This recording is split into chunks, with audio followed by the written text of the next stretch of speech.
এইখানে একটা মোমবাতি জ্বলা রয়েছে, এই মোমবাতির যে আলো, এখানে 1000 মোমবাতি আনেন, সবার হাতে একটা করে মোমবাতি দেন। সবাই যদি এই আলো থেকে একটা করে মোমবাতি ধরাই নেয়, এই আলো বাড়বো?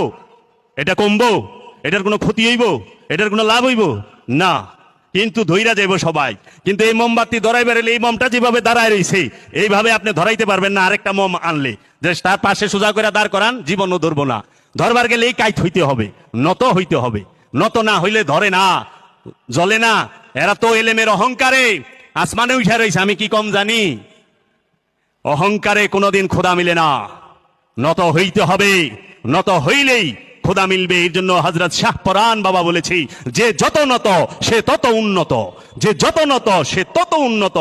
আজকে আমরা যে আল্লাহর হাবিব কোরআন দিয়েছে, যে আল্লাহর হাবিব হাদিস দিয়েছে, যে আল্লাহর হাবিব সমস্ত ইবাদত বন্দিগি, নামাজ রোজা হজ যাকাত কুরবানি আমলে সালেহার শিক্ষা দিয়েছে, আজকে আমরা কিছু আরবি যাই না পণ্ডিতদের আমরা কই মহানবীর তো সার্টিফিকেট ছিল না, নাউজুবিল্লাহি মিন যালিক।